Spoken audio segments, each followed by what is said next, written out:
The Southern African Alcohol Policy Alliance is calling on government to implement stricter restrictions on alcohol sales.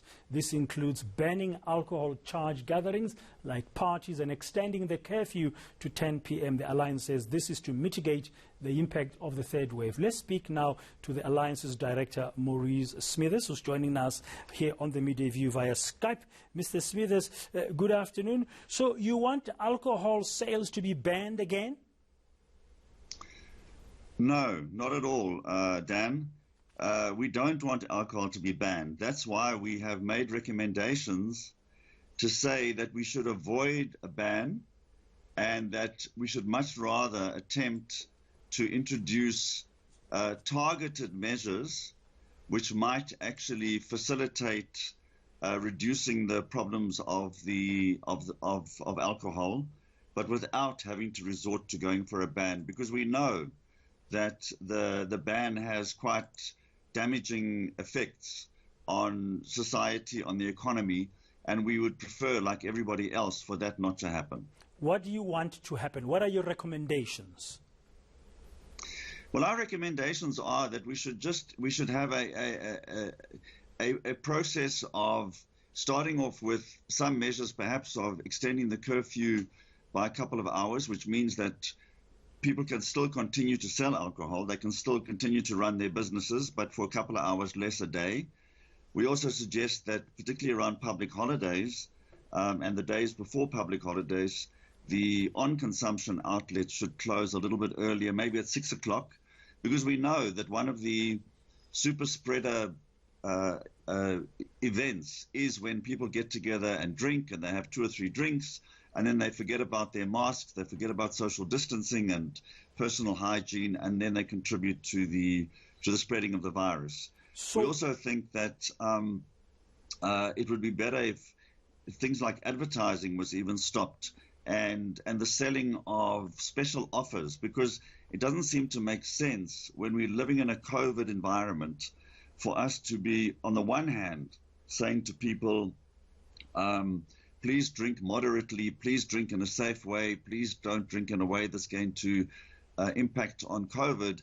And on the other hand, you are actively advertising alcohol and actively offering alcohol at cheaper prices to people.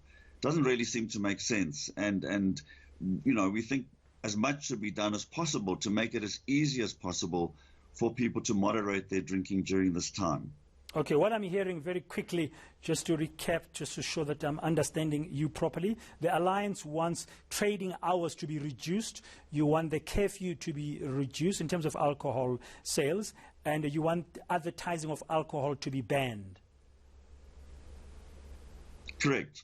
And yeah, because, you know, if we can, I think the critical thing is, if, you know, last year at the end of November and the beginning of December, we sent pretty similar recommendations to government, saying that we were going into the festive season, and the festive season was going to be a problem, because we all know what happens around the festive season. People party, they drink a lot, they get together in big groups and so on.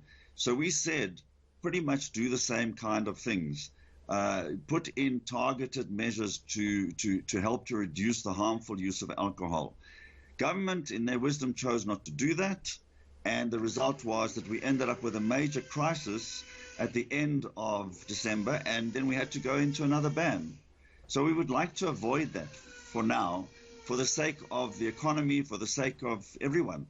You know, we don't believe bans are an optimum solution. They are really a crisis, a deep crisis solution. And we think we can avoid the crisis by taking preemptive steps now. Obviously, if these steps that we are suggesting don't work as well as we would like them to, then government can consider going further. But for now, we think that these kinds of steps would be enough. So you've submitted your proposals to government, because we understand with the third wave now, the government would be considering possibly new restrictions. And from the Alcohol Alliance side, Alcohol Policy Alliance side, have you made it clear to government what you are thinking, as you've just expressed? Absolutely. Now? We've sent letters to the presidency, to the nerve center of the eNCA, to the departments of health, social development, COGTA, and the Department of Trade, Industry and Competition, who are the department that is responsible for liquor legislation. Okay, we'll have to wait and see. We've also mentioned yes, that yes, the very other quickly. thing that we Yeah, need very to be quickly. doing Yeah. is to be trying now already to put steps in place to think about how we're going to deal with alcohol post COVID, because it's quite clear. I mean, you know, the president himself, many ministers, many premiers have said we need better legislation in this country, that what COVID has done, it's told us that we've got a problem. And therefore, it makes sense for us to look not just during COVID, but to look ahead to how we're going to manage alcohol in a post-COVID environment. Thank you very much, sir. That's Maurice Smithers. He's, of course, the director of the Southern African Alcohol Policy Alliance. You watch